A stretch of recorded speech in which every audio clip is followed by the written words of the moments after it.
Well,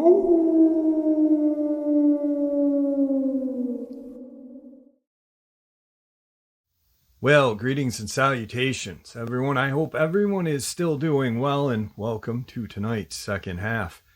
Before we jump into this very terrifying set of events, a couple links.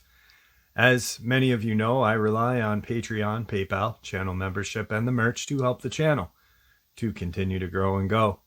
Links to Patreon, PayPal, and channel membership is in the description below. Merch displayed directly under the video. Also, Dogman Frightening Encounters, Volume 1 through 3, the audiobook version. They were written and researched by Tom Lyons, narrated and produced by me, Jeff Nadolny. Those audiobooks are available on Audible, Amazon, and iTunes, links to which are also in the description as well. And finally, last but definitely not least, if you'd really like to help support the channel to continue to grow and go, simply subscribe. It doesn't cost you a cent. Click that like button, takes half a second. If you don't want to miss out on any of the informative uploads I put out daily, click that bell icon, and folks, please leave a comment. Why? Well, because these things really do help the channel to continue to grow and go. And yes, folks, they really do matter. Now, everyone, I have taken far too much of your time. Let's jump in to tonight's second half, shall we? Today's first encounter. When I was in 7th grade, I was outside with my dog in Tennessee, lying on a dirt mound, looking up at the clouds, just passing time. It was around 5:30 p.m. when my dog started to bark and pull at the leash. We lived in the countryside, so we had woods surrounding one half of our house. I tried hushing my beagle, but she persisted. I then stood up and looked in the direction she was looking to say, "Look, there isn't anything there." As I said that, a large black creature with a canine body sprinted out of the woods. This creature had thin fur that was so black it had a pearlescent hue, with almost a purple tint. The eyes were a mid-shade yellow, its legs were crooked backwards, and its hands were long and slender. It stood about 7 feet tall when standing on its hind legs. When it dropped to all fours, its back had an aggressive hunch, and it still maintained its fluid motion. Every step seemed pre-calculated. As it was sprinting, it tilted its head towards me as if it was aware of me, but couldn't be bothered by me being there. It then jumped over a 4-foot cattle fence without much difficulty. I'm a senior in high school now, and just last summer I had another experience. I was working with my father in his shed. He worked on motors and stuff. I had left my cell phone out in the shed. My friend was staying the night, so we headed back down to the shed when I realized I had left my phone there. It was about 10 o'clock, pitch black, about the same time of year as the previous encounter. We were standing outside in front of the shed trying to get the key into the keyhole when we heard a rustling in the brush in the woods. It was a very faint sound, like the breeze hitting the leaves. Both my friend and I heard it, so we turned our flashlights toward the brush, only to see a pitch-black shape standing in the light brush. The yellow eyes destroy my mind every time I recall the moment. My friend said, "Do you see that right?" By this time, I was already sprinting toward the house. Seeing this creature and knowing how it was just watching us tore my mind apart. It was so silent, I had a mental breakdown as soon as I got back to the house. I've never had such an intense reaction to anything.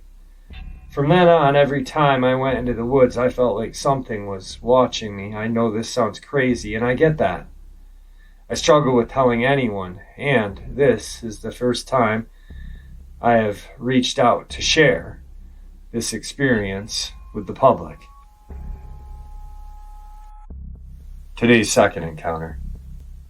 For some backstory, I've always been in touch with the supernatural, ever since I was a baby. My mother told me that I saw, heard, and knew things that I shouldn't have. But when I got older, I started to repress this side of me, always trying to explain it by using science, but sometimes there are things that not even science can explain.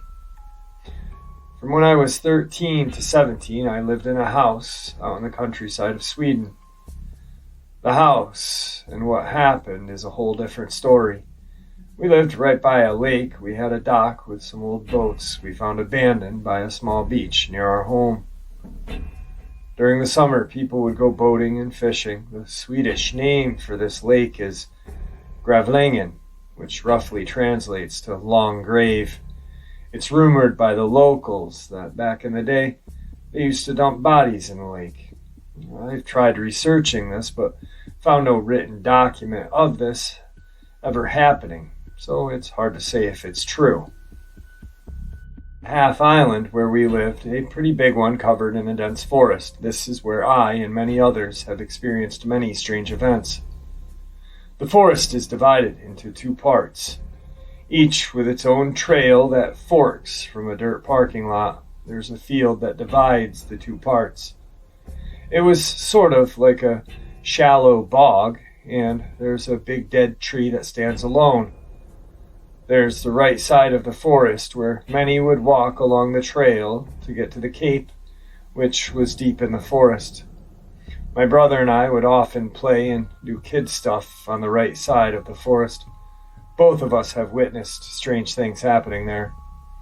One of these instances is when we were deep in the forest around autumn, exploring and fighting with sticks. Then all of a sudden a man wearing a simple button-down shirt and brown suit pants just walked straight out of the bushes. Naturally, we were startled, but greeted the man politely.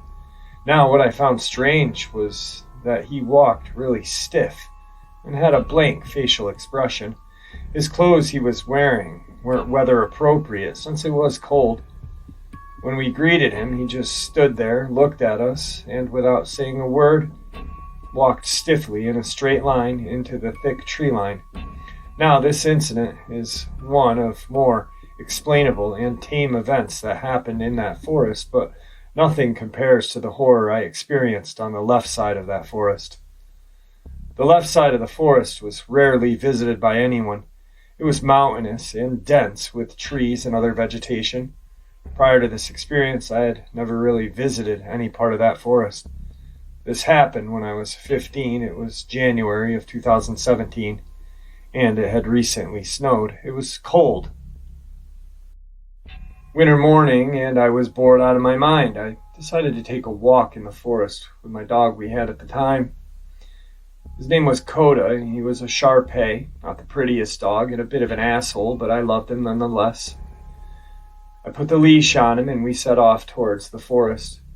We get to the fork, and usually we would walk on the right side, let him off his leash, and he would run around, but sticking relatively close as I walked.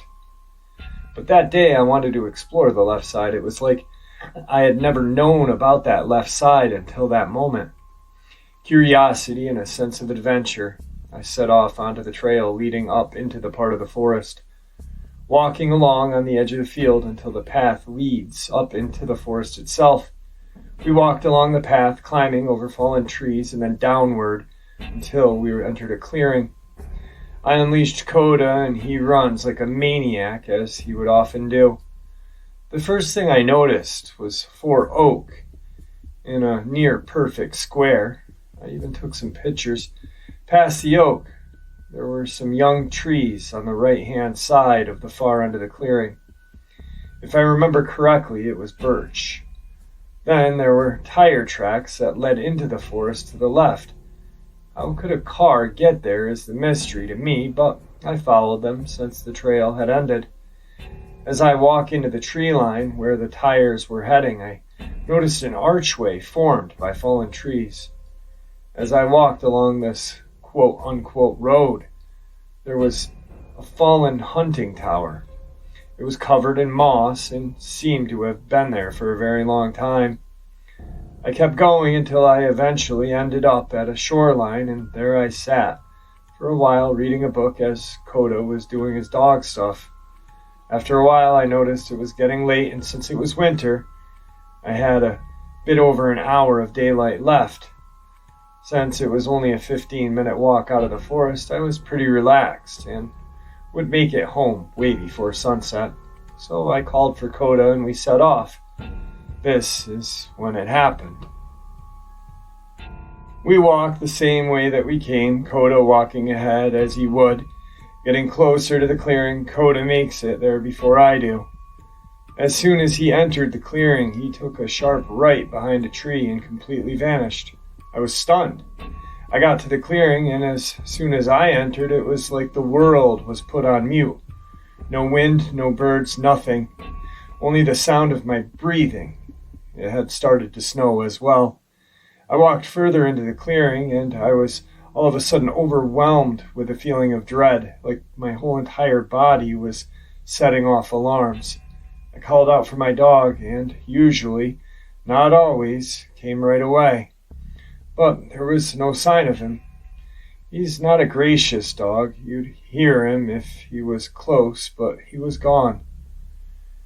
At this point, my body was in panic mode. I needed to leave. My brain was screaming for me to run, but I couldn't without Coda.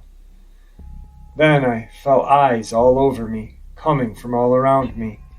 I felt like I was being watched by 1,000 eyes. I noticed it was getting dark far too quickly. Every second it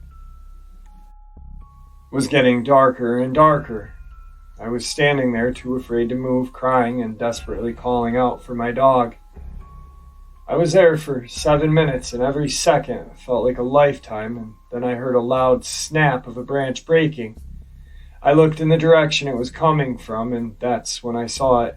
Standing in the tree line far from where I was standing. It was only for a second, but that image is still burned into my mind to this day. It was huge, easily over 7 feet tall, and covered in the darkest black fur. It had the body of a moose, really thick, long front legs, and shorter hind legs. The head was of a predatory animal that I had never seen before. It looked like that photoshopped picture of a horse with a dog's mouth. It was the most horrifying thing I had ever seen. The eyes are what I remember the most. It was like looking into the embers of a fire. There was so much hatred in those eyes. Even if I only saw it for a second, like a flash, I still saw its eyes, even when I closed my eyes. Like when you stare at a lamp or a sun. I thought this was the end. Time stood still. Moments later, Coda comes from the tree line from my right. He walked right up to me and sat next to me. He never did this. I put the leash on him and bolted out of there. It was really dark at this point, and I could barely see where I was going. The feeling of terror was also added with the feeling, if I stop, I will die. I ran through the forest on the trail, practically jumping over fallen trees, and ran down the hill. As soon as I got out of the forest, the feeling of terror stopped. I caught my breath in the dirt parking lot and noticed the sound of the wind again. The sky was significantly lighter as well. I felt safe. I went home, ate dinner, and did not say a word about what happened. A few months later, I asked my mother about the left side if she ever went up there. My mother is a medium, so she feels bad energies and stuff like that. She told me that she stays away from the left side. She feels a very dark energy coming from up there. That's when I knew that what I experienced wasn't just a figment of my imagination. So why am I sharing this now? Well, my brother and I were talking about that place, recalling childhood memories. That's when he told me his scariest experience in that forest. He told me that he was on a walk on the right side, far in on the trail. He saw a deer leg placed half in the tall brush next to the trail. He said he remembers that it was fresh because blood was still dripping. He thought it was gross, kept walking, thinking no little of it. He walked to the cape and started to walk back. That's when his body felt that tense and the feeling of being watched. He picked up his pace until he got to where the deer leg was. That's when he noticed it was gone. It had only been 20 minutes since he was last there. That's when he knew he had to leave. Now, this could have been some fucked up hunter playing a prank, but He doesn't recall hearing any gunshots since the leg was fresh. It couldn't have been a wild animal since the half island isn't big enough for wolves, bears to live up north. When he told me that, I knew that it was the entity. There is definitely something wrong with this place. I know as long as I live, I am never stepping foot in those woods again. I've been trying to figure out what that thing was. Today's third part of the upload. Last October, I decided to go hiking each weekend in a different spot related to Michigan folklore. One of those trips was swinging out to Cadillac with a friend to check out the area where the Michigan Dogman originated. Starting at the lake, we took the White Pine Trail about 4 miles out before heading back, all in the bright light of the day. The first chunk of the trail is very populated as it takes you out of town. There's even a trail cat belonging to one of the houses off of it that came and snuggled us for a bit. But you eventually hit an intersection where the woods kind of start. On our way back, we crossed that intersection, having stopped to check for cars as it was super slow. And as we finished crossing the street, we both froze. After a few seconds of our own silence, we both started whispering to each other under our breaths. I pulled out my phone and started recording, but the sound didn't happen again, and we eventually carried on our way after a few minutes of hushed speculation. What we heard specifically were 3 subsequent howls of varying pitch, a middle note, a higher one, and then the lowest of all 3, all seeming to come from the same exact spot, and all sounding like they came from the same creature as well. Each howl lasted about a second, like half notes to a song something was trying to sing. In fact, we walked away only half joking, saying it felt like we were being serenaded by the Dogman himself. We still can't figure out what could have made that sound. It came from a small batch of brush on the northwest corner of the intersection, but there was nothing in there when we looked, and the batch was too small, maybe 5 feet deep, with too much empty space on the other side for something to run without us seeing it in ease.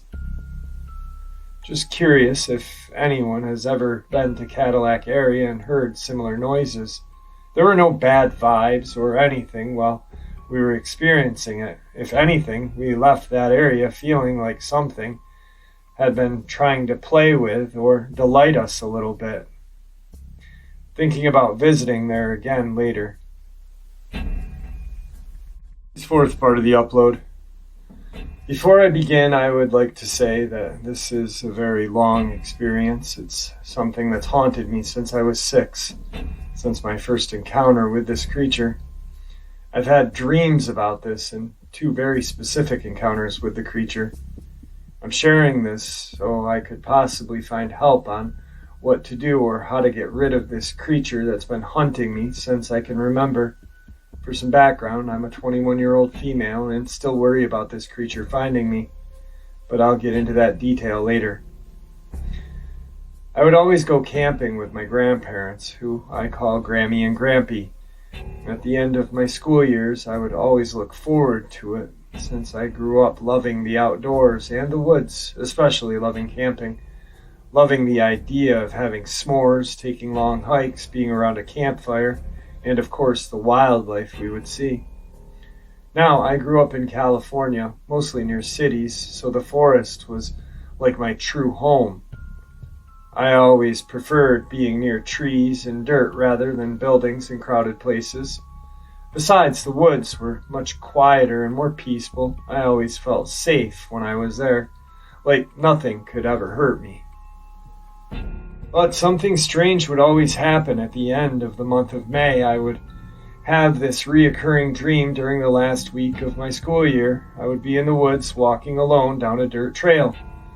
The woods were always strangely quiet. I would continue to walk this path until I saw this red fox poke its head from behind a tree. Its eyes were always strangely human-like, but they were yellow and somehow looked like teddy bear eyes. And it would just stare at me. It wouldn't make a sound at all. It would just watch me. Usually in my dream, I would go up and pet it, making the fox family make a noise, usually a soft growl. Then I would continue walking, and it would follow me. The first time I would have this dream was when I was actually around 5, and it lasted until I was perhaps 11. Over the years, it would be the same exact thing. I would walk into the woods, find this fox, pet it, then continue my hike with it alongside of me. But about having this dream for the 4th time, it would start to walk behind me. That's when I started to feel uneasy about this fox. I could hear it making odd noises, but every time I went back to look, it was just walking like nothing was wrong, even somehow giving me a smile. Sorry to go on about the dream, but I now believe that it was a warning of this creature. Now that the dream is out of the way, I can talk about my first true encounter.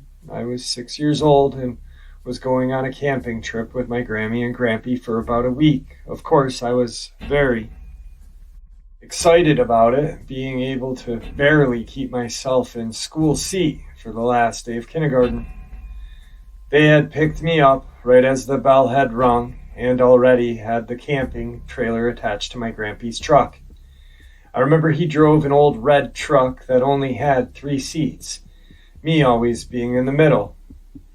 It took about 2 hours to get there and another good hour to find our usual camping spot. It was deep in the woods and far from other people, as my Grammy wasn't too fond of being around other people while we camped. As they were setting up the camping trailer, I'd wander around the campsite, loving to dig in the dirt for bugs.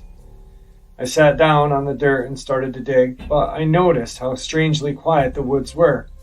It was never quiet, not even in the dead of night. I thought that was odd, but being only 6, I didn't think too hard about it. As I continued to dig for bugs, however, I thought I heard my Grammy call for me. She would usually call me Sugar Booger, that being a nickname she gave me since I was born. That's what I had heard. It sounded like she was very far away and somewhat sick. Sugar Booger. I looked up where I had heard it come from, that being from the woods, but there was no way she was there because she was still unloading stuff from the truck. Even at the age of 6, it didn't feel right, so I walked closer to my grandparents and stayed next to them. I soon forgot about my weird encounter, though, as we were beginning to have fun. For the rest of the day, we played card games, sat next to the campfire as we ate dinner, and stared up at the stars. I always loved seeing stars, never being anywhere where we lived. We started to get sleepy around 9 p.m., I believe, and we started to get ready for bed. There were bunk beds that me and my Grammy would sleep on, keeping our luggage on the top bunk, and we would sleep on the bottom bunk. Due to my Grampy's snoring, he would sleep on the couch in the trailer. I would always sleep next to the trailer window, just in case I couldn't sleep and wanted to look outside. I fell asleep pretty quick, though. That being the last day of school and all, I was pretty exhausted. I remember waking up maybe hours later. It was pitch black outside. It wasn't weird for me to wake up late at night, since I always had sleeping issues. I rolled onto my side, trying to fall back to sleep, until I heard Sugar Booger.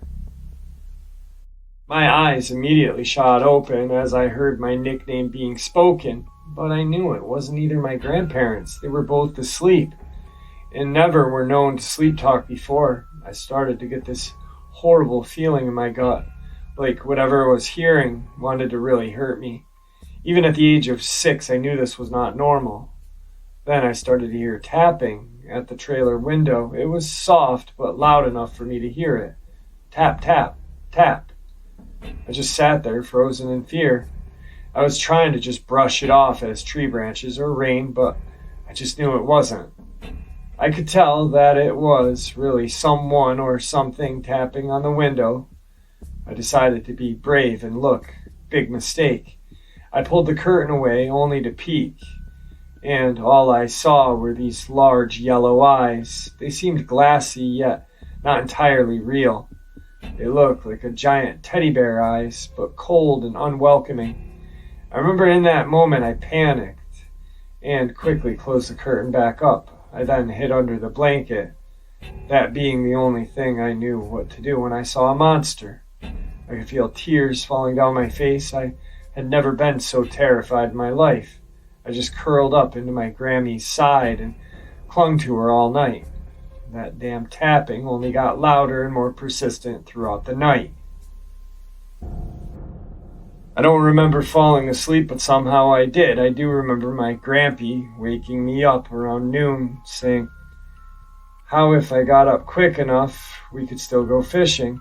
I honestly didn't want to leave the trailer at all, terrified that whatever I saw that night before would be out there.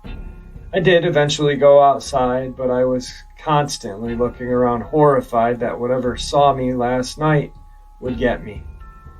My Grammy immediately knew I was scared and pulled me into a hug when she saw, asking me what was wrong. I did tell her what I saw and heard, and surprisingly, she believed me. Next thing I knew, she was telling my Grampy that we were moving campsites. It took a bit to convince him, but he did eventually start to pack up and hook the trailer onto his truck. I was put into the truck so I could properly sleep, but I just couldn't. I kept feeling that I was being watched, thinking that every little noise was the thing I saw, that if I closed my eyes even for a second it would get me. My Grammy wasn't too far from me when I heard it again, but this time it was my actual name, Aaliyah. At that moment, I had never seen my Grammy move so fast. She looked into the brush where we heard it, then to me. She then got into the truck with me and pulled me into a tight, protective hug. I began to cry all over again, telling her how I just wanted to go back home. That's when my Grampy got in the truck as well. And since I was sobbing so hard to the point I was coughing, he agreed we'd go home. We started to head out of the campsite, still hurt that this trip had been ruined by something, but I still didn't know what. That's when something in my head told me to look back. I slowly did, feeling an ice-cold fear wash over me as I saw something, a red fox sitting in the middle of the campsite. Sitting there with large yellow eyes, the same red fox of my dream, somehow curling its lips into an eerie smile. After that encounter, we never did go back to that campsite. We did continue to camp, but in a more populated area. I did not tell my grandma what I saw, but she had told me to trust my gut. She knew that I was sensitive to certain entities, and that would help me if I trusted it. Now this would be the end of the story, but I'm afraid it isn't. There was one more encounter I had with this creature, and it was much more terrifying than the first. The second encounter I had was when I was 17 years old, many years later, and by this time I knew very well what these creatures were, and I was still very paranoid every time I went near wooded areas. I still worried about seeing that fox, but I never really thought about it too much. Me and my two younger siblings were staying at a relative's house for Christmas.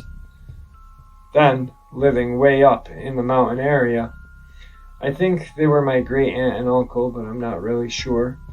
Where they lived, there was no service at all, so unless we hooked up into their Wi-Fi, we had no phones.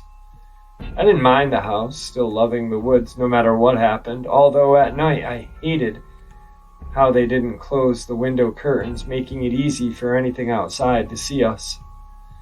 But I did feel safe while inside the house, knowing that they would not let anything hurt us. Luckily, it didn't snow where they lived, so we could go outside and run around. They always had this beautiful black lab, being about a year old, named Pam. She was very playful and normally wouldn't listen to anyone but my uncle. Although she was easily excitable, she was a good puppy. One of the days we were there, my little sister and our aunt went out to the store for a nice girl's day. Although I'm a girl, I wanted to go hiking with my uncle and my brother. We left pretty early since the hike we were doing was 4 hours of walking into town. It was a really chilly morning, but since we were doing so much walking, it felt great. We also decided to take Pam, it being a good way for her to get her exercise and have some fun.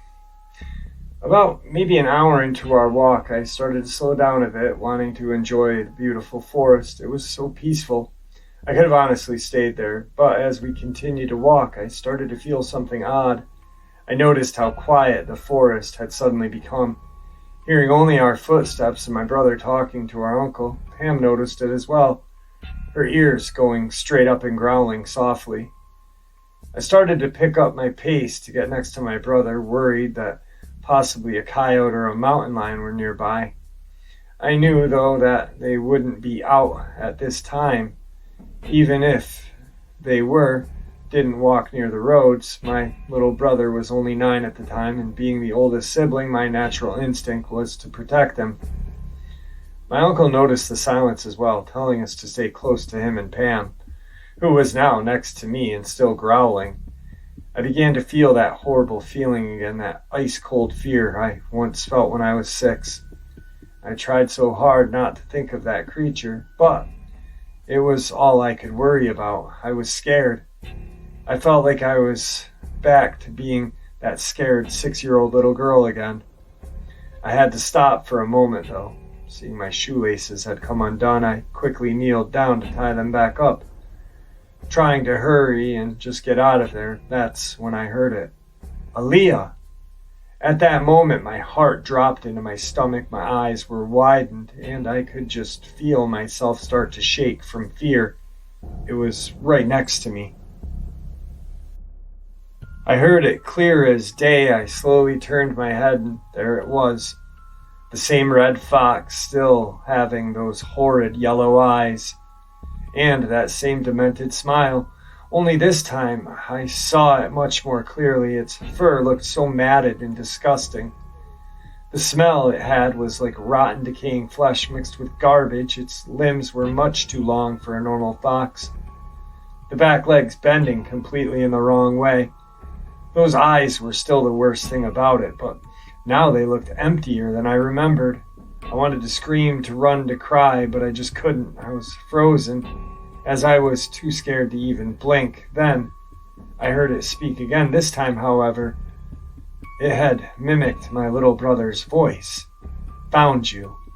Before anything else could happen, Pam suddenly jumped in front of me and started to bark like mad, snapping and growling so aggressively that it scared me out of my frozen trance. When I looked back, it was gone.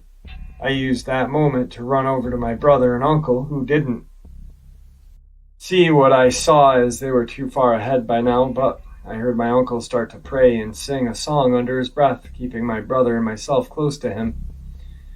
I was just too scared to even look back, so I just kept my eyes on the ground and refused to stop walking. Pam had stopped barking, but she was still loudly growling and never left my side as we continued our hike. My little brother was a bit worried, but he thought it was just a coyote. When we finally made it into town, my uncle had called our aunt and told her to pick us up, something about it not being safe for us to walk back. Thankfully, she came and got us, but she was confused since we had talked about that hike for days. On the car ride back, Pam never left me alone. She was right with me the entire time. She knew that thing was after me, and she protected me. I was very grateful that she was with us. Who knows what would have happened if she wasn't? When we got back to the house, I was talked to by my uncle and aunt. Once I told them what happened and what I saw, they had started to pray and check that all the locks were shut tight, my aunt putting something around the doors. I now believe it was probably ashes, but I never did find out. Unfortunately, this made our Christmas vacation cut short, as they were worried that I was not safe while still in the woods. We had to be taken home the next day, then making an excuse of how there was an emergency with a friend that they needed to help them out. I felt horrible that this Christmas was ruined, but once I did leave the woods, I truly felt safe again. Before they had to drive us back home, though, they told me that it wasn't my fault, and that luckily it didn't hurt me or the other kids. It did make me feel a little better, but it still brought up a lot of questions and worries. It was still around how, why, what did it want with me? Does it want my soul, my body? Was I just going to be tormented by this thing forever?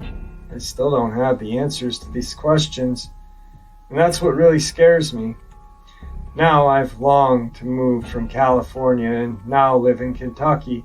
I do live in the woods, but so far that thing hasn't found me.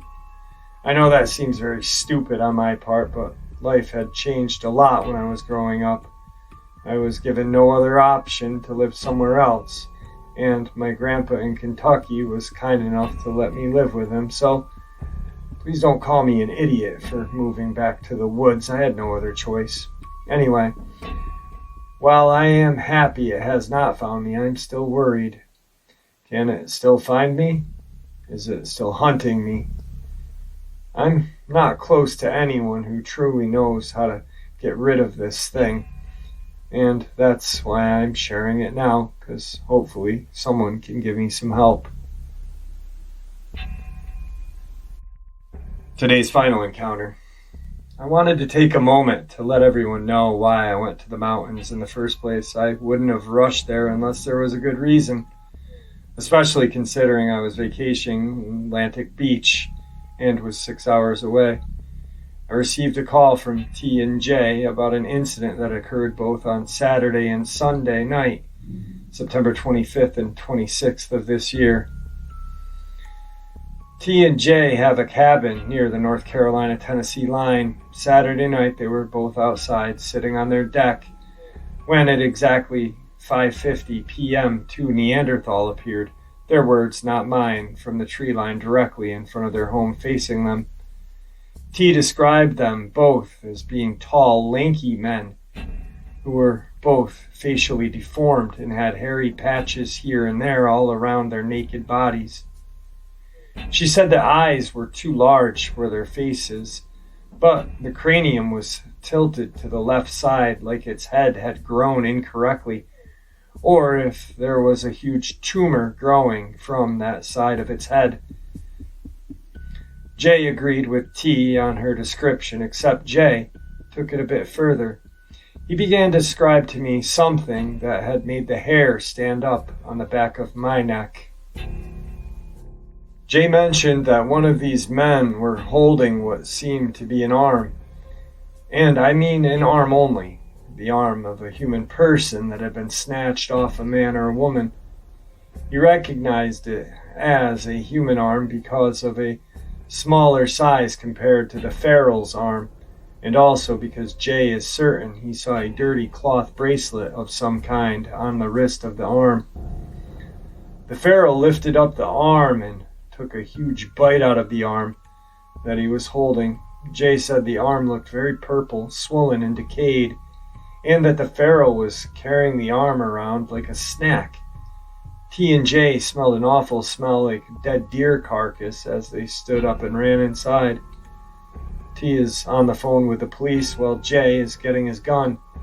Jay ran back outside to shoot, but both feral men were gone. But he saw some limbs of the trees still moving. T's on the phone with the police and is having a hard time explaining to the 911 operator what they saw. Other than the flight of these two monsters that had appeared in the woods, they had concerns about the human arm and felt it was very pertinent for the police to know. Long story short, two officers came and they found nothing. The officers didn't quite believe them, but they agreed to search the area. Then Sunday came and T and J attended church.